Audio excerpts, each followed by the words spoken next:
And just like that, we are back again. It's your bro, your brilliant engineer family. Welcome to another edition of the STEM Files podcast, the voice of STEM talent and Black culture. On tonight's episode, we have a part two with the hip hop MD, Maynard Okirike. He's going to talk to us about what he does as a hip hop MD, but also give some insights into his plant based food company and a recent stint on Shark Tank. Tune in for more of this dynamic episode after this, family.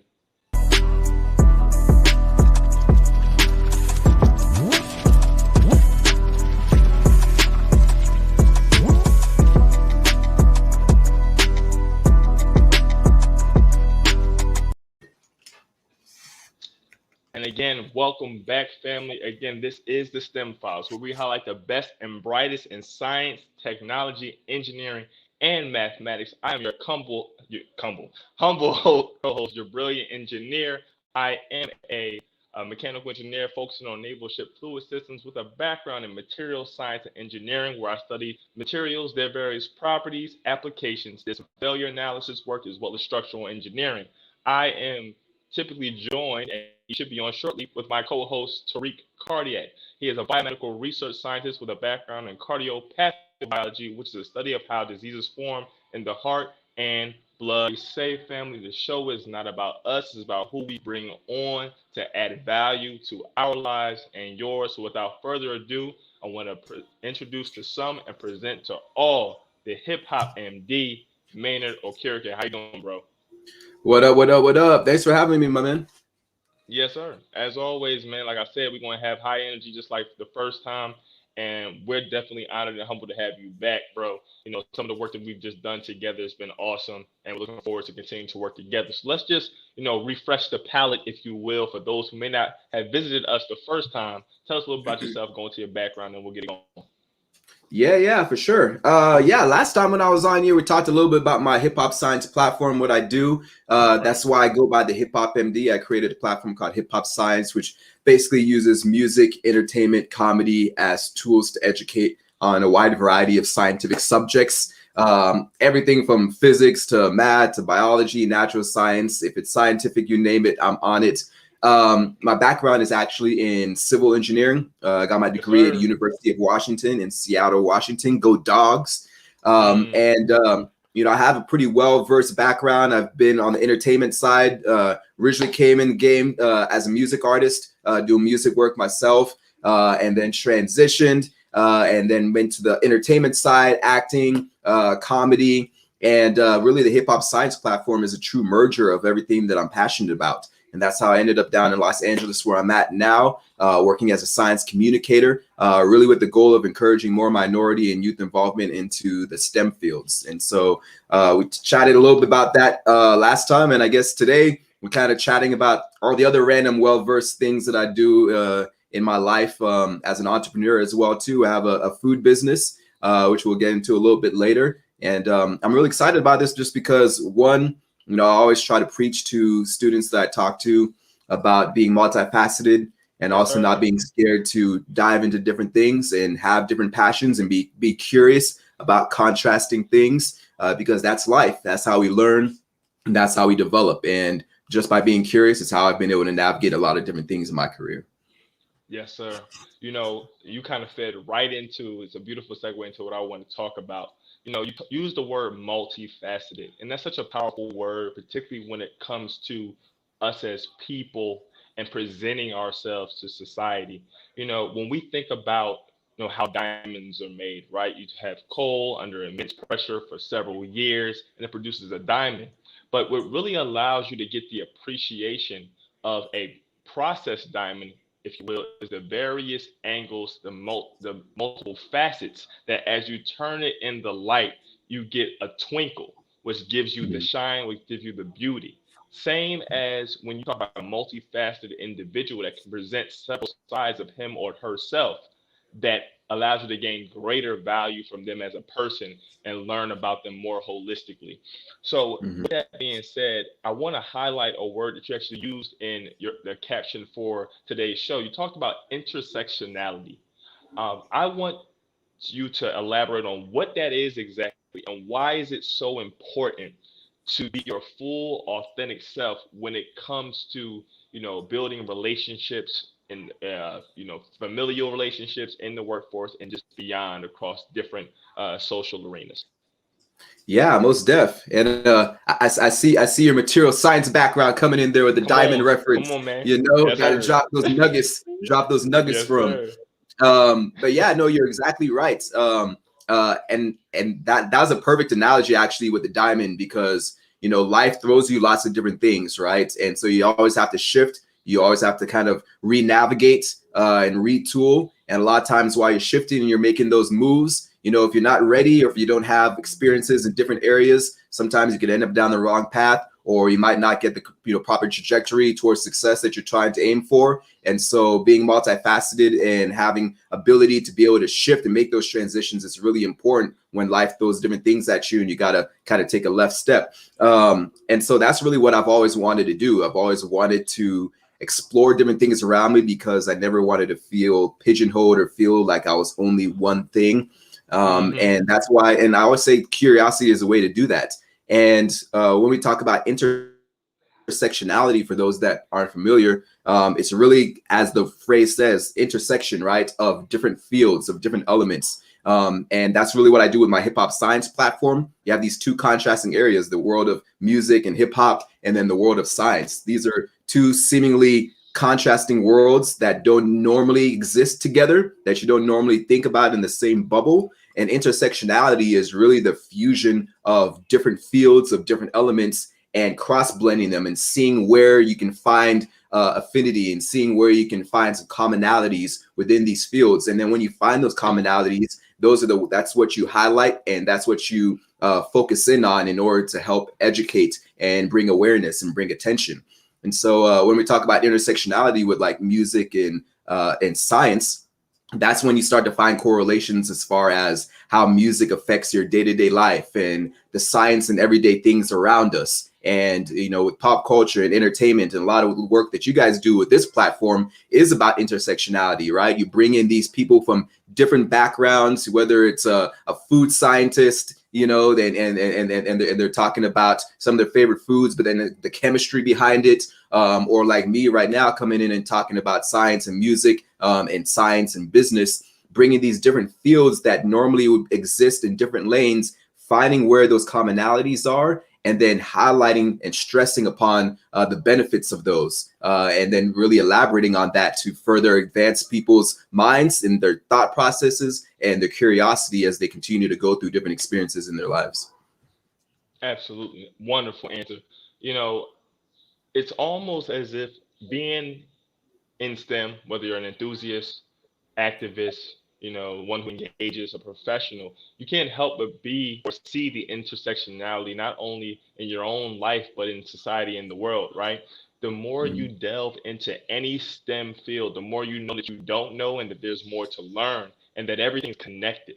So whether you're talking about music, you're talking about color, you're talking about formal sciences, if you will, you're talking about sports, you start to see that everything is linked by universal principles that is science. So to be intersectional truly is to really be a true scientist, technologist, engineer, and mathematician because you have gained and gleaned that appreciation for life, Mhm. right?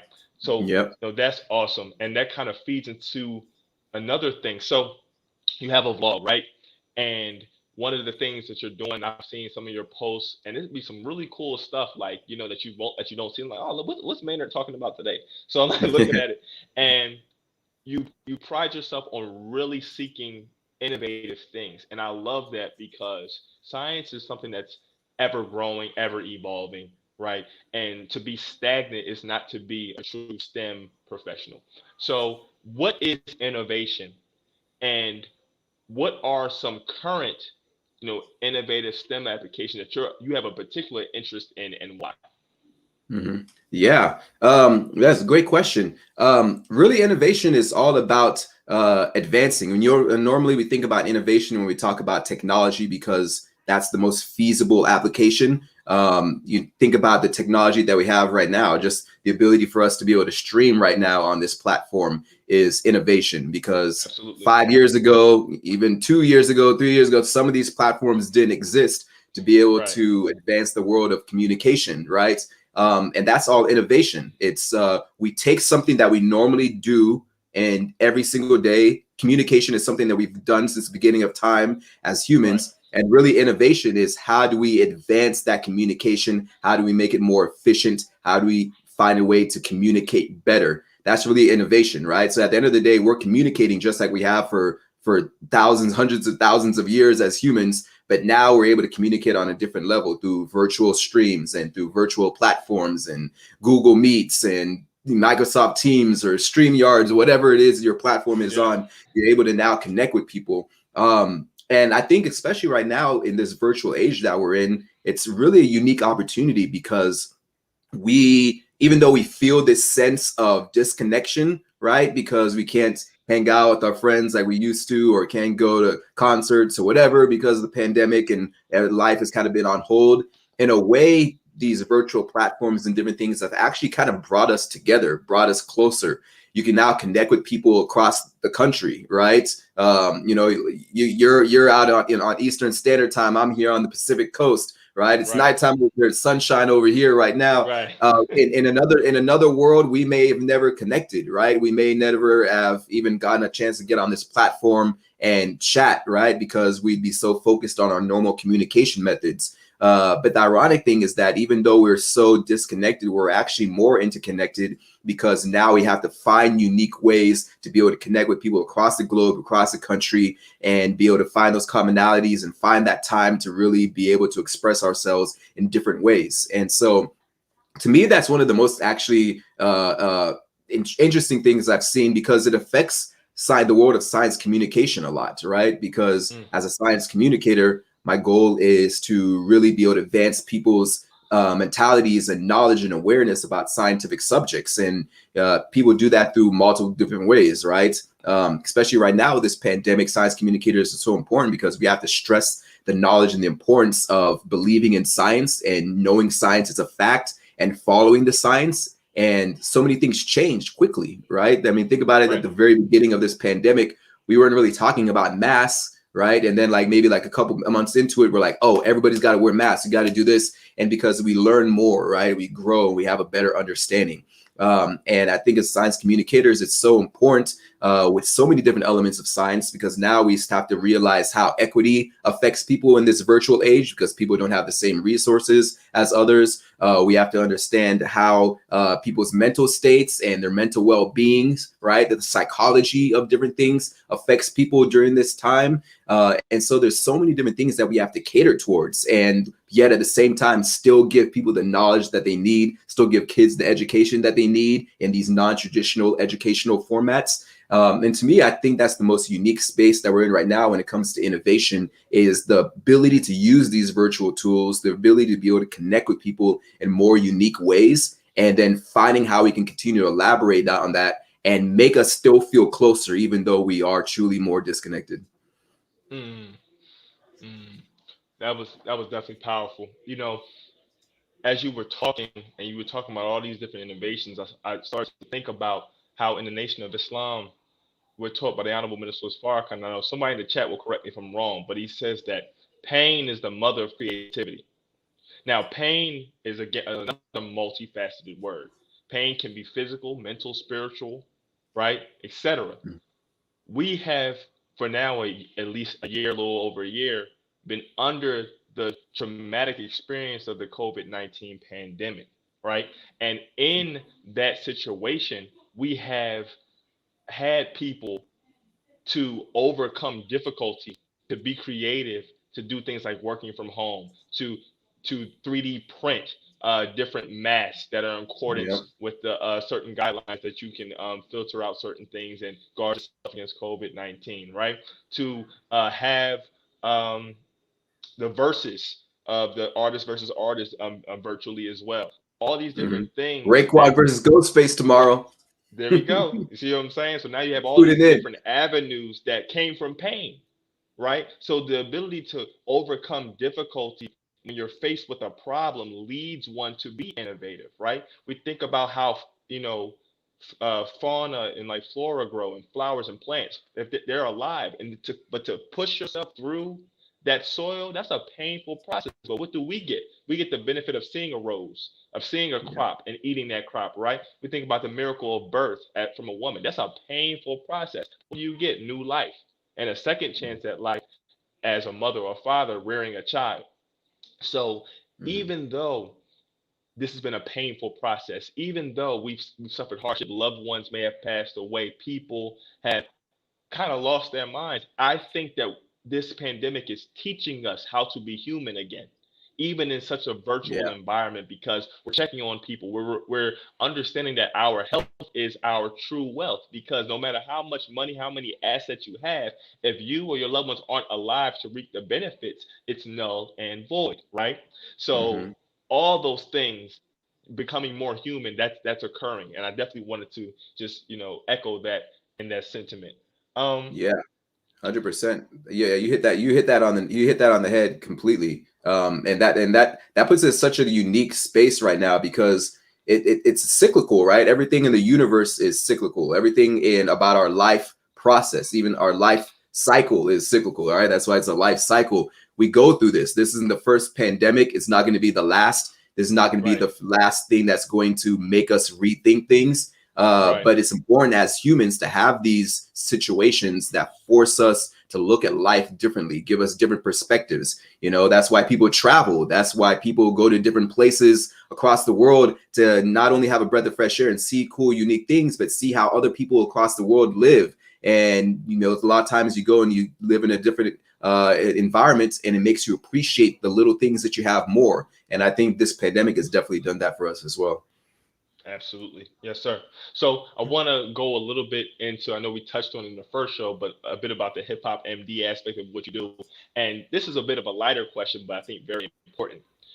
In you know today's society, where some people don't even think, you talk to certain OGs, hip hop doesn't even exist, or what this new stuff is isn't hip hop. But music is ever changing. What we consume as people who like music is ever changing.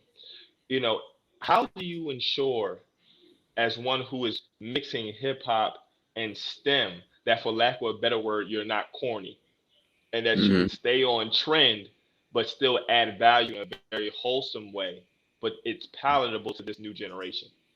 Yeah, that's a really great question, and that touches on one thing that I had to really set as a parameter in the work that I do early on, and that was to not be confused as this rapping scientist, right? Because I Mm, had a really fear about that early on, was how people were going to interpret. And I know a lot of times people see hip hop science, the first thought is like, oh, he must be rapping some science, right? right. And it's funny because we'll talk to this a little bit later, but when I was on Shark Tank, that was one of the questions that I got asked. Rap is something, like that, because I mentioned about my platform, Right, right, right. and I've gotten that in various spaces before, and for me, that separation comes because I came in originally as an artist, right? Music was always my first passion. That was always my love. I don't have as much time to write and be invested in music as I used to. But music has always been at my core. And I came out from the underground scene, right? Like battle rap.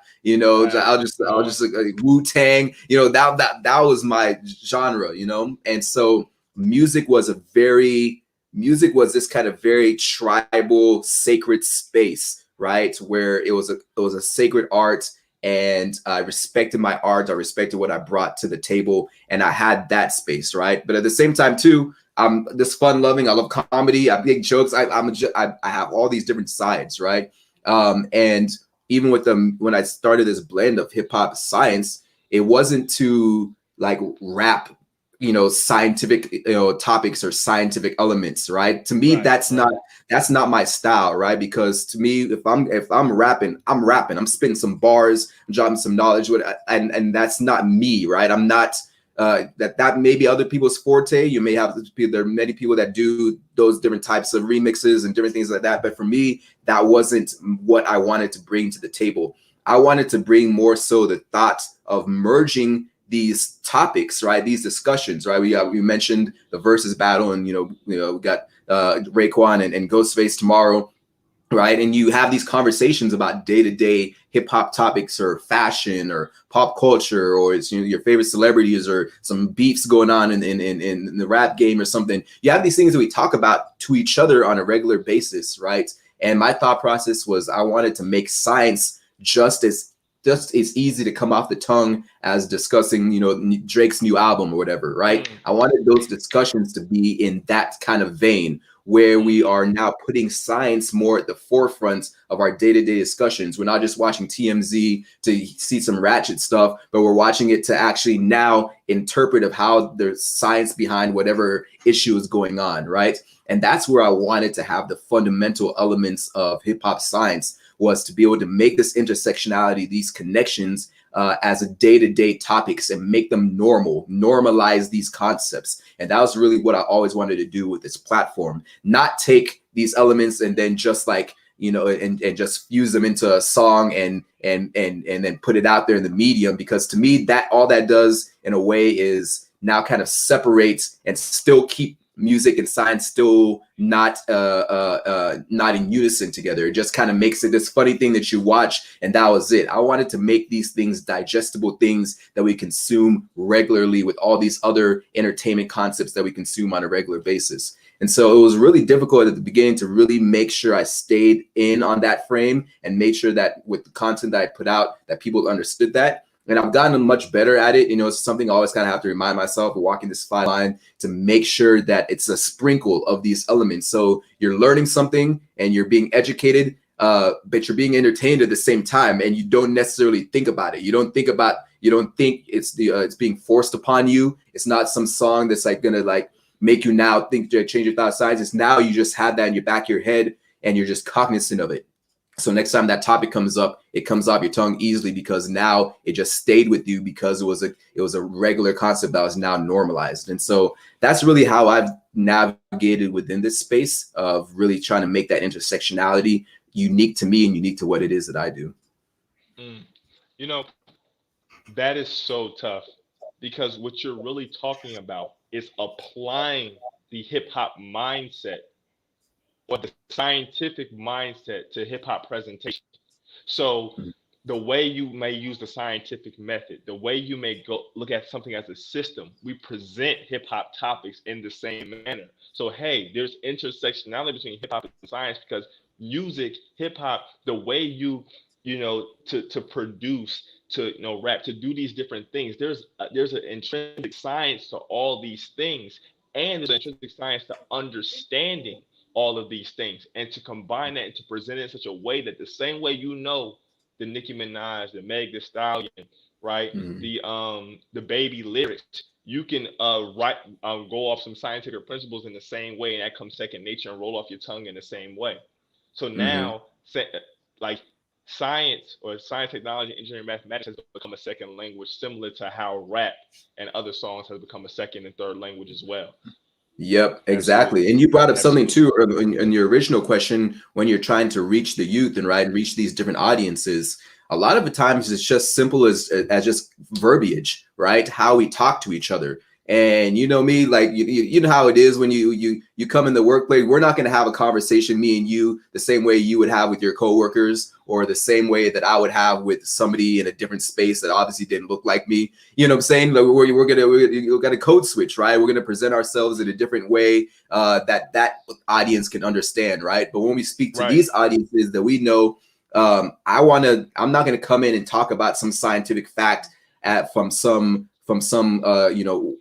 white prototype scientist kind of perspective. I'm gonna drop some flair to it, right? I'm gonna drop a certain different type of cadence to it, and that's how you start to reach these audiences, by normalizing that talk, normalizing that banter back and forth, and be able to engage with them in a way that's presentable and that they understand, and that's normal for them to communicate, so that they don't feel that, oh, in order to be a scientist, I have to have this crazy philosophical mindset, or speak a certain way, or look a certain way in order to be able to be knowledgeable about that topic. I can still talk about it in the same breath, in the same way that I normally do, and it makes it more acceptable. And when they see that, and they see that representation of people that look like them doing that, then it makes it more makes the ability for them to be able to go after certain topics in the STEM field more as a reasonable and objective goal. And so that's really what I try to do, is even the little flares, the little understandings, the little monikers, to be able to showcase that representation and bring it in a more positive light, so that everybody can relate to it and feel that it's talking to them. Absolutely. You know, I'm gonna highlight something you said quickly before we segue to the next question. You mentioned something that is so key for me, and I think has to be expanded upon and unpacked. You know, we have to understand, particularly as Black people, that code switching is not necessarily more synonymous with being inauthentic than it is to be adaptable. See, Mm-hmm. just because you speak one way, you know, in one situation, and speak another way in another situation, that's no different than if I have a product, I'm going to have one marketing campaign for a certain niche part of the market, and I'm going to have another marketing campaign for another niche part of the market. So when I'm trying to sell you on something, I want to get over to you, communicate to you, impart in you some type of information. What is the best way that you're going to receive that information fully? So if I, you know, speak in a certain way or use a certain anecdote or whatever, I'm still being myself, because all of this is from me, right? But I'm Mm-hmm. trying to make sure that I put myself and the situation in the best position to succeed as someone who is knowledgeable of communication tactics. So for all of us listening, if you've ever felt that we're in the workplace, or particularly by people, that we're being inauthentic, we're not ourselves, check yourself and check the reason why you code switch. That's very important. What is your Yeah. motivation for code switching? Are you trying to be more well liked, or are you Mm-hmm. trying to be more effective? If you can Mm-hmm. get to that underlying reasoning, then you have your motivation, and then you know how to self-correct. So I just wanted to make sure that I brought that up and really highlighted what you just said. Yes. Family, Bam. yes, sir. Jam. Yes, sir. Jam. Yeah. Family, just wanted to let you know this is the STEM Files podcast, the voice of STEM talent in Black culture, every Thursday and Saturday, no longer at 6 p.m. at 8 p.m. Eastern Standard Time. Your brilliant engineer, Tariq Cardiac. Make sure to follow us on all of our platforms, Twitter, at the STEM Files, Facebook at the STEM Files, YouTube the STEM Files, as well as, Facebook the STEM Files Live, Twitter the STEM Files, YouTube the STEM Files, and Instagram at the STEM Files. All right, bro, we've reached that time, man. We want to segue. So we want to get into the Shark Tank business, right? Because, Yeah. you know, we watch the show, you watch the show, everybody's like, man, I watch it, and you cringe sometimes, like, oh my God, like, I can't believe they said that, or they got this, or like, man, that was a great idea. Talk to us about your plant-based food company, the motivation behind the ultimate goal, and how the Shark Tank situation occurred and how it helped to move your company forward. Yeah. Yeah, man, it's been a crazy journey to get to where we're at right now with our company. So outside the Hip Hop Science platform, I have a company called Jada. We have a line of vegan all-purpose seasonings, and we have a line of plant-based chicken. So really our whole mantra is encouraging healthier home cooking. We're in this stage right now where obviously people have all sorts of different diets, right? People are going vegan, pescatarian, vegetarian, whatever it is you choose. My focus has always been finding ways to make people more cognizant of the food that they're putting into their bodies and thinking about how they can eat healthier, whether it's the day-to-day things that they cook. I'm not a vegan myself, but I bounce around to different vegan options. I bounce around to different food options, and I try to be more cognizant of what it is that I consume. And with our goal from our business, we want people to be more cognizant, have the ability to be able to cook healthier if they want to try different food options. And so we started out with our line of seasonings, our line of chicken salt seasonings, and myself and my business partner, Kashatu Louis, he's the one that came up with the product. So he grew up in Australia. He's Iranian. He has this really crazy background. He grew up in Australia and has a thick Iranian accent. But we went to college together, University of Washington. Our goal was always to start a business together sometime after we graduated. And he ended up going to med school. He works as a dermatologist right now, so he's in the STEM fields as well. And he came up with this idea because as he was trying to find different ways to encourage his patients to stick to their diets, right? People that had high blood pressure, diabetes, he wanted to find a way for them to still enjoy the foods they loved. And he remembered the seasoning that his mom had always used when they grew up in Australia, which was chicken salt. If you go to Australia, chicken salt is a huge phenomenon. Any restaurant, bar, establishment, you ask for salt, pepper, and chicken salt, right? So it's a cultural phenomenon over there. And so his idea was like, hey, we should introduce chicken salt to the US and try to see if we create a healthier version of it, because the chicken salt in Australia has MSG, dehydrated chicken fats. It's really high in sodium, has all these different additives, right, to give it that chickeny flavor. The most comparable thing would be kind of like a bouillon type product, right? And so we created a vegan version of chicken salt, and we started selling it. At that time, Kasha was manufacturing it while he was still in residency. He was manufacturing it in his apartment, and I was working on the marketing side of trying to figure out how we're going to brand everything and piece everything together. And we were on opposite sides of the country at that time. And some opportunities opened up.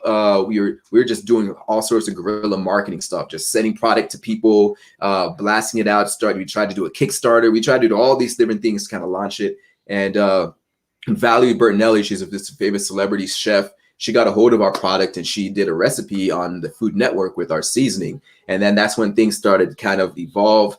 We started to get some more sales coming in, and we had to get a co-packer because we couldn't keep manufacturing it in our apartment, so we started to scale up. And for the past 4 years, we've just been grinding with the business. As we talked about earlier, trying to find who our market is and our target market is. We knew there are a lot of vegans out there. A lot of people are gravitating towards vegan diets. Lots of vegan festivals were coming up. And so we're like, we got to hit this vegan community hard and really be able to find a way to showcase to vegans the benefits of our product. And it was a hard sell, right? Because we have this product called chicken salt and it's vegan, right? And so there's a lot of this education that we have to do to tell people that, hey, it's an all-purpose seasoning. You can use it on everything, right? It's not just for chicken. You can use it on your salads. You can use it on your soups. You can use it as a substitute to chicken bouillon. And that's when really vegans started to have this understanding, because we found out that there was a need for healthier bouillon seasonings to still have that chickeny taste for things like chicken noodle soup and whatnot. But you couldn't use a lot of the bouillon cubes because they had MSG and chicken fat in them. And so vegans loved it as a healthier substitute to chicken bouillon. And we started selling at all these different vegan festivals. We were going all across the country, twice a month at different festivals, just promoting our product, doing the groundwork, just me and my business partners setting up little tents and just going at it. And slowly, surely, things kind of evolved. We got consistent. We were doing little mom and pop shops all across the country. And our goal had always been, man, if we could find an opportunity to get on Shark Tank, that would be a game changer, right? We've all watched Shark Tank, and we know that's a huge transition for companies that can have success on Shark Tank. And so we found out the application process. We applied, didn't hear anything, and then we found out that they had this open audition. And we found out about it pretty late, actually, maybe the week before.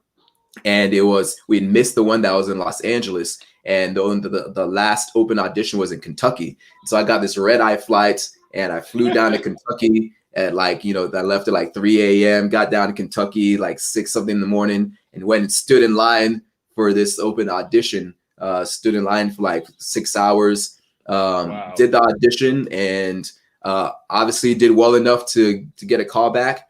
And we didn't make it the original time that we got called in. And I think this pandemic was a blessing in disguise, right? Because they weren't doing another casting for this year. And so they started reaching back to people that had made it to the final casting rounds before. And we were one of the people that had made it to that last round before. And so they invited us to come in for this year. And it was a crazy experience, man. We shot it back in August of this past year, and the episode aired in November. And I don't know if I want to give a spoiler for anybody that hasn't watched it.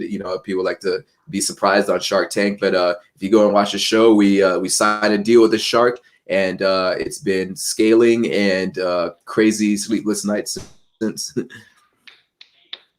Awesome, awesome. So you gotta close the deal. It's like if we tell this whole story, like did we get a deal though? Did we get a deal? Yeah, so definitely. I definitely still have to go back and watch everything myself, but just seeing that and seeing the clips that I did see, and them loving the chicken that they tasted and everything, and just how you all presented yourself, it was definitely wonderful, and it speaks to again the versatility of a STEM background, right? You apply, and I think that business is a science as well, right? But to be able Yeah. to understand how to think critically, how to solve problems, and how to identify and then understand the system of things, and then apply that to Yeah. anything you put your mind to, becomes a blessing as one with a STEM background, right? So, you know, speak to how the intersectionality, if you will, of STEM and business as it pertains to you and how you um, attack, your business model, business plan from a STEM background and moving that forward. Yeah, for sure. Yeah, and just like we talked about intersectionality between music and science, the intersectionality of business and science is equally as important. And that's been something that's really been unique in my transition towards being focusing on my science communication career. I've always been an entrepreneur at heart, right? And I think I couldn't even go down this route if I didn't have that entrepreneurial spirit, right? Even starting off as a music artist, you're an entrepreneur, right? That's what you do. Even as an actor, you're an entrepreneur. You're in business for yourself, right? You're trying to Right. promote yourself and highlight yourself as much as possible. So I was already used to doing that, right? They always say if you don't toot your own horn, nobody's going to toot it for you, right? So as an artist, as anybody else, you have to put yourself in that light. And so I was always had that mindset. That was always my goal. Like I got to do whatever I got to do to be able to put myself in an optimal position. And so that translates over to the business side as an entrepreneur. And really, it comes down to, for me, the creativity and innovation, as we talked about earlier. Being a business person is the ultimate like creative skill, right? Because you come up with something, you develop an idea or a product or a service, and then you find ways, or you find a need for it within the community, and then you find ways to be able to now integrate it to people that need it, and then promote it and market it and grow it. Like that's the most creative thing that you could possibly do, right? It's like literally building something from scratch. A lot of times people don't make that connection as far as being an entrepreneur and being a creative, right? Because they think too like, oh, business person, you're all about numbers and blah, blah, blah. But no, it's creative. Like you are coming up with an idea or a product or a service, and you are creating it and evolving it into something tangible that now people want, people fall in love with, people buy, people go crazy for in the stores. You know what I'm saying? That's the most like creative element that I could possibly think of, right? And so even with our business, right, the ability to shift gears and start from being a seasoning company to evolving and now having this plant-based chicken that incorporates all of these different creative elements. And then my science side takes all those analytical steps, right? Because now you have to, like we talked about earlier, the scientific process, right? I'm always really structured as far as how I piece things together. I have this whole vision. I know exactly where this is going to go. But one of the fundamental things we know of as scientists is you got to do multiple experiments, right? You don't just do one test and then analyze it and then you're done. You do multiple tests. You you get certain results. You go and you verify those results. You try it again. You get some different results. You do it over and over again until you find, results that all kind of are in unison. Then you can make a conclusion based on, these verified results that you tested and they're tried and true. And that's the same thing that comes in the business world. You put these different feelers out. You try different things. A lot of times that stuff doesn't work, and you have to go back again and you have to try it out again. And maybe you put a product out there and nobody likes it, and you got to reinvent, and you got to recycle, you got to repackage, you got to do different things now in order to put this out there. And there's a science behind that. And I think having that scientific mindset of knowing that everything is a process and you have to try different things and go through multiple different trials before you get to the final results helped me a lot during that process. And then especially as an engineer, you know how we are as engineers, right? Like you're the most typical aspect, the most technical process, most technical STEM field probably possible, right? Because it's math based, it's fundamental based, and you have to go through rigorous different cycles and different elements in order for it to work. And having that engineering mindset gave me the ability to be prepared, because one, I knew, even for the Shark Tank episode, I had to know all my numbers. I had to be on top of my feet. I had to be able to adjust when certain things happen, because certain things happen on the fly in the field when you're working as an engineer, and you have to be able to make that shift really quickly. You have to be able to process something really quickly, make an adjustment, figure out how you're going to make a solution. I did civil engineering, and so in my civil engineering work, I worked on all sorts of high infrastructure projects and data centers and condominium projects. And if something's not working right in the field and the architects and the engineers aren't on the same page and something's already constructed, you got to be really quick on your feet to think about, how are we going to now redo this where the building is still going to be safe, still going to meet certain standards and whatever. You have to make that yes, sir. quickly. And so it's the same thing when you're presenting in front of the Sharks. You have this high pressure situation. These questions are being thrown at you from left and right, and you have to be able to adjust, and you have to be able to know the ins and outs, the fundamentals and the details of everything about your business to now present yourself in the best light to hopefully at the end get that deal. Absolutely. And you've talked about so many things. One of the things too, as you mentioned, engineering, one of the worst feelings is having to backtrack as your plan, your poem is already set in motion. As engineers, we try to do our best to do things on cost, according to performance parameters, and under budget, right? Yep. And also on a certain schedule. So when you start to have to extend the schedule in particular, now I'm in government sector, so that's of a particular importance to the things that I do. And to be able to have to backtrack, that is not what you like, because you look at contracts and everything. So being able to, for lack of a better word, get it right the first time is so important. Now, not that we're perfect, but we have this thing figured out and comprehensive enough that it can withstand the test of shifts, and we've accounted for certain shifts to be able to move forward, right? Mm-hmm. And then when you were talking about having to think on the fly and adapt to what the Sharks are, presenting you with, one of the things that I always, try to remember and think about, the Sharks, are, veteran business investors, right? But nobody knows your business more than you.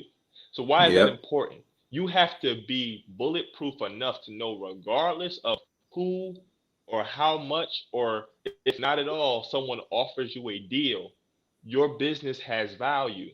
And I think you cannot base the value of your business. You can take guidance and advice, but don't base the value of your business on other people, because they didn't put in the time to do what you're doing. And I think that's so important. Regardless if you walked in there, walked out with no money, know that you knew what you had and you knew what you put in, and that the more that you worked on it, another opportunity would come down. That's just how, right, just the law of energy works, right? Energy is neither created nor destroyed, only transformed. So it would have transferred from that situation to somebody else, and it would have landed on fertile soil, and y'all would have blossomed from there, right? So absolutely. I want to highlight something, a comment, Ion W001, she talked about code switching, and she said, I believe all races code switch is not a black thing. I completely agree, sis, and I'm so glad you brought that up. On this show, we definitely like to highlight things from a black perspective, because that's my focus. That's our focus here as hosts. But absolutely, it's a universal thing that people do to feel comfortable. It's a thing that people do to be more effective in communication. And what I was trying to drive home, and I hope I did, was whoever you are, make sure you check the motivation for why you code switch. If you are trying to be somebody else, that is not the proper motivation. But if you are, for lack of a better word, Batman, and you going from your batarang to your grappling hook, see, that's a little bit different. The batarang can't get you from point A to point B, but the grappling hook can get you from point A to point B. So we're retooling in a sense. So that's what I wanted to say, and I hope I was effective in communicating that. Thank you so much for that comment. And I agree. Yeah, I agree with that too. It's not just a black thing, right? Everybody does it. And you said that, and you hit it right on the nail. The purpose is to find a way to be comfortable, right? And I think for the context of this discussion, we're discussing it from the Black vein, right? Because we can only discuss it how we are, right? We Right. know our experiences, and I think that code switch is it's more prevalent within our community because it's identified as we aren't always comfortable in our working environments because we're normally the only ones in our working environments that look like us, right? And so that's why it's a more common thing within us, because when we go to work, you're not seeing 10, 12 other Black engineers or Black material scientists, Black science communicators, whatever field that the STEM field that we're in, we're not really reflected in there. So we are more commonly feeling uncomfortable in our workspaces, which is why we more commonly code switch versus a race that's, white folks are predominantly within that space. They don't necessarily have to make that shift because they come in there, they feel comfortable, everybody looks like them, everybody knows them, everybody talks their same language. And so that's why we talk about the code switching and from the Black vein, just because it's very common within the fields and work that we do because we're not commonly represented. Absolutely. Absolutely. And then, just lastly, as we move forward, there's something about carrying your own atmosphere. People talk about protecting your energy. Just as you can protect your energy, you can project your energy too. Mm-hmm. You ever think about when you were young and you were at home, and let's say one parent was at home and another one was coming home from work, and they had a bad day? How did the atmosphere of the home change when that person walked in? It went from potentially very jovial to kind of melancholy, Yeah. or sharp and edgy when they came in, right? So so is it when you walk into the workplace. If you come in confident, knowing your stuff, being able to articulate and communicate to a particular person a certain principle or just anything, you start to affect your very surroundings, making not only yourself more comfortable, but if you do it right, everyone more comfortable. And I've seen this happen myself. There's so many times when people have told me, you don't seem like an engineer. I said, well, how many engineers do you know? Right. And then it's like, oh, because you can be articulate and you might, not be socially awkward, dress with a little bit of swag. I like anime. I like all, these type of things. I dance. It becomes like, oh, you're not an engineer. Well, no, I am, but I just have a certain background. I'm pretty well rounded, right? Yeah. So those are the things to remember. Yeah. Exactly. You're just not a reflection of what they commonly see as an engineer, right? Because there's a visual that certain people get of what an engineer looks like or what a scientist looks like. We've had this big trend, especially this past couple of years, of showcasing what a scientist looks like, right? And normally the common trend has been, oh, scientists are these stiff white guys in lab coats, that are socially awkward and don't necessarily know how to communicate or have, don't have style or whatever. Like we're really now shifting that narrative, right? And so when they see people that look like us in these fields and talking about different complex subjects, but at the same time being knowledgeable about current trends, being fashionable, liking other different things, that touches back into the multifaceted element, it now showcases this new persona of what a scientist looks like and what a scientist could be. And that ties in with everything we talked about even earlier when we talked about innovation, right? It's breaking that mold. It's breaking the consistent ways that things have always been done. And why is that so important? Because the more you break those molds and the more you break those stereotypes, that's how life evolves. That's how we get change. And that's why we have a discussion about diversity. That's the reason diversity is so important, because in an ecosystem like we all live in and exist in, the more diverse and the more elements that you can bring into that, the more that ecosystem can grow and develop and new things can flourish, because you have so many different vibrant energies that are being brought to the table, so many different perspectives that are being brought to the table. And that's why it's important to break those stereotypes so that we can get out of this certain narrow mindset and now think more expansive and think more broad and think more inclusive and bring all these different types of energies to the table. Absolutely. Absolutely. Speaking of breaking the mold and really doing something to be inclusive, I want to talk about the STEM Success Summit, bro. We got to talk about the STEM Success Summit.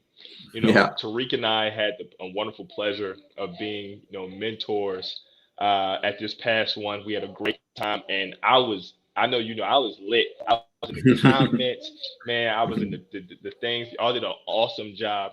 So can you talk about some lessons learned, things we want to repeat, maybe things we could have done better. One of the things, going back again to my foundation, the Nation of Islam, we have a study guide that's called Self Improvement, the Basis for Community Development. And in that, we're taught self examination, self analysis, and self correction.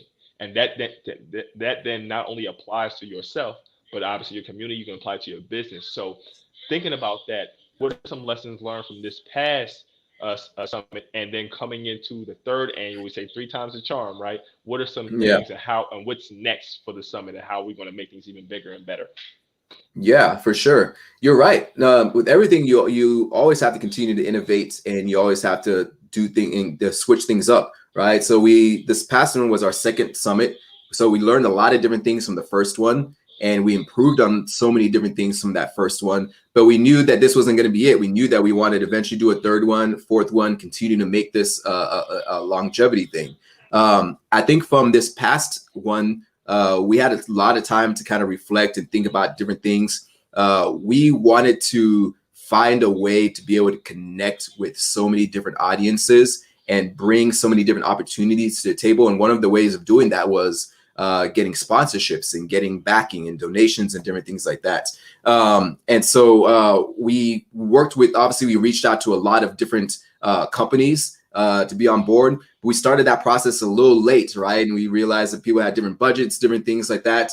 But we knew that if we can get more money to the table, then that enable companies to now be able to now put their money where their mouth is, right? As far as bringing more diversity into the workplace and hiring more diverse STEM leaders. And so, we started this process for the third event much earlier, right? We're already right now in the building and processing phase right now. We're already talking to sponsors. We already have our deck and everything ready. So the business side of stuff, behind the scenes kind of things that people don't normally see, we made a lot of improvements to that. And then we got a lot of feedback, obviously, from people that were involved. People learned so much, they were able to connect, but there are ways that people wanted to be able to connect better and more efficiently and more effectively. And so a lot of different things that we're going to do this year. We're going to kind of break up some of the different workshops that we have. We're going to kind of break some of the different live streams that we had and kind of do them in different ways where now communities can engage more. And then we can have more time for follow-ups. We can have more time for mentorships, different things like that. So a lot of it's been from the responses that we gained from the community. And we had over 2,500 people participate in this one. So that means we touched a lot of minds. We touched and energized a lot of people. And now we just have to keep that momentum going. And so another thing, people wanted to stay more connected throughout the year, not just one time in November. And so the goal is we're going to try to do some of these like mini kind of STEM Success Summit events throughout the year. So there'll be more opportunities for people to connect. So we don't just have to wait for that one time in the year, because we know people have needs all throughout the year. So why not find ways to accommodate those needs with some other like micro events where we can still get that community together and find more unique ways for them to engage. Absolutely, that's dope, man, and like definitely looking forward to being a part of that going forward. I tapped in. I learned so much, from the keynote speakers to just the different workshops and just the energy, man. It was just like amazing.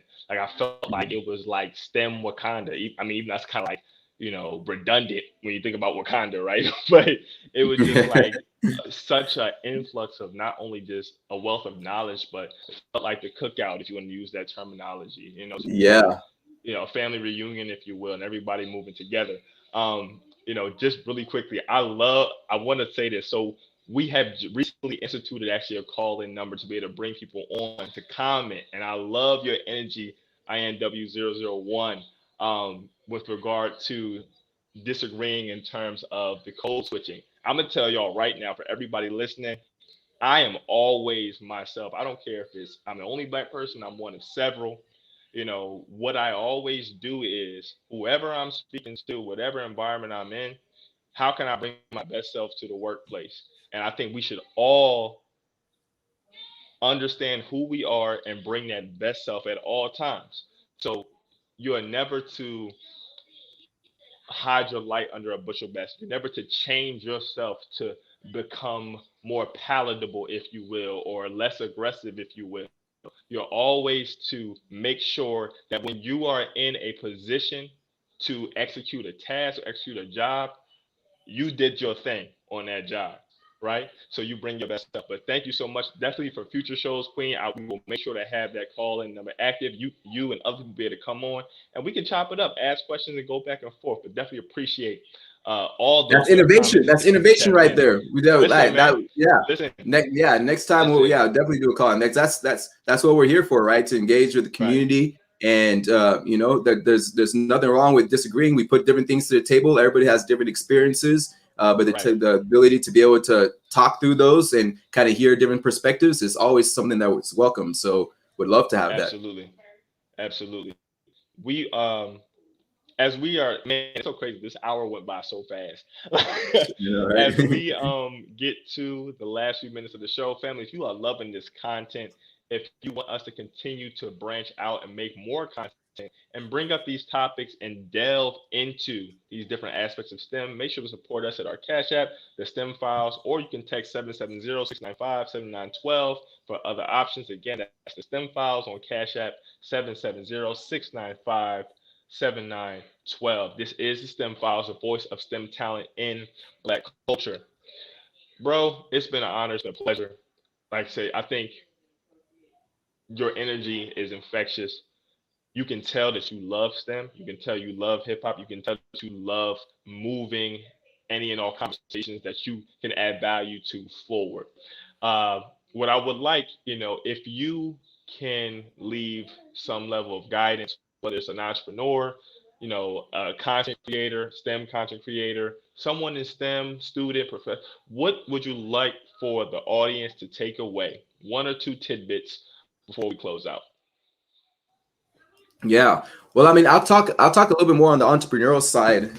Since we kind of focused a little bit more today on the business aspect of certain things that I do, and this really ties into everything too. Is like as content creator or whatever profession you're in or whatever goal you're trying to reach. One thing I always stress upon is consistency, right? Being consistent, remaining consistent on all fronts, because I think consistency is the one thing that's enabled me to have certain successes in different things that I've approached, whether it's my business, with my food business, or in my SciComm business, or even in all my other entertainment work. Right. Because as life throws all sorts of different things at you, right? And finances can always be a problem, right? That's always going to be one thing that we're going to struggle with at different times. Your financial stability and different things like that. All these different barriers and obstacles are always going to come your way, and it's easy to veer right, veer left, stop, turn back, kind of try to retransition, all these different things. But if you're able to remain consistent and remain dedicated and stay true to that path that you're on, and stay true to your goal, and stay true to what it is that you want to accomplish, regardless of what other things come in your way, I think that's so important. And a lot of times, oftentimes, we either give up too early, right? When we're on the crux of like just getting over that hurdle, right? We give up too early. It's really having that vision, having that focused vision, and knowing what that end game is. And so that's I stress that a lot in my presentations that I do, and a lot of times when people ask me, for entrepreneurial advice and different things like that, is being consistent, finding ways that you can find a unique method that works for you, that you can hold yourself accountable. Whether it's setting daily goals, whether it's setting checklists off,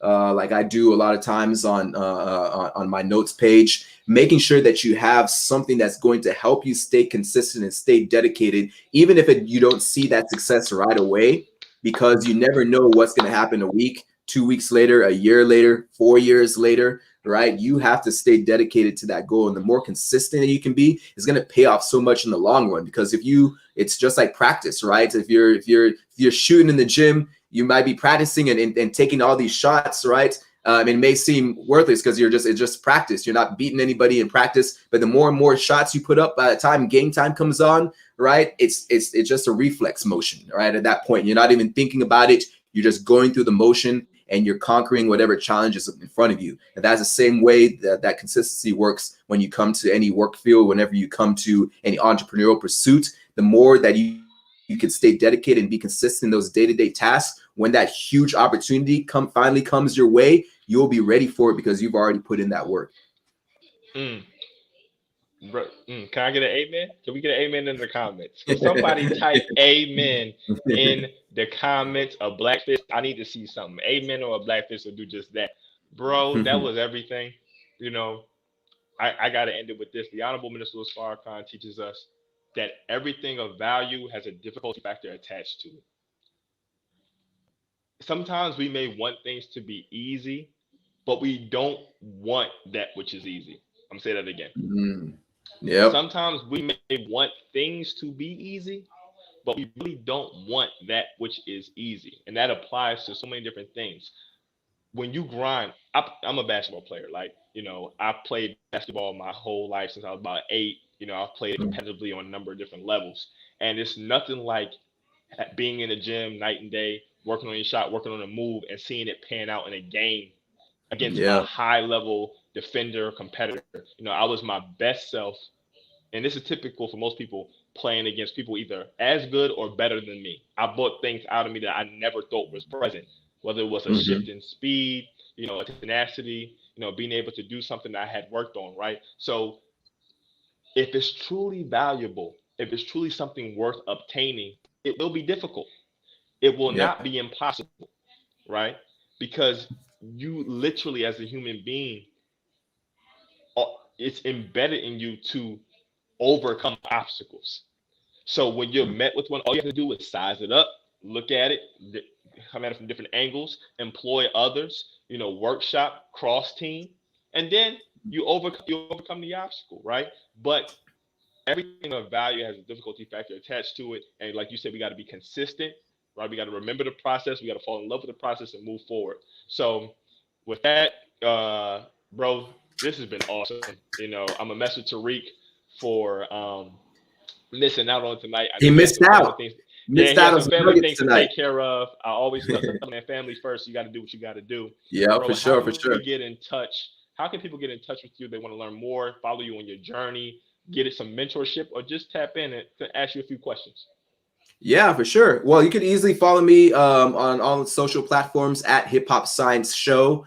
You can see a lot of my content too on my website, hiphopscienceshow.com. I'm always putting out crazy stuff on IG and on my YouTube channel as well. For my business, jadabrands.com. And you can find us on all social platforms at Jada Brands. That's Jada Brands. And we got our line of seasonings and we got our plant-based chicken. I got some cooking up right now that I'm going to eat for dinner. And so if you're about eating healthier and you also want to support a nice Black-owned business as well too, we'd appreciate that also. But yeah, on all those social platforms, you can find me. And I'm excited, man. A lot of great things coming up in the future. So I'm really excited. And thank you so much for having me a part of this. You guys are doing amazing things. It's always dope seeing the different people you bring on board and that intersectionality of science and all these different various topics. You guys are exemplifying that. So much kudos to you. Yes, sir. Listen, man, a pleasure. I'm very appreciative. Family, as we close out, just remember, everything you do of value, everything you do to advance yourself, maintain high character, high values, and high morals. That is what will sustain any and all things that you do, right? You don't want to obtain things and regret why you obtain them. So as you continue to watch this show, as you continue to do things and try to move yourself forward, remember that high character, high morals, and values will sustain you in whatever your movement is. Until next time, family, Jabrillion Engineer, typically joined by Tariq Cardiac, right? We got the Hip Hop MD with us. Peace and love. Until next time.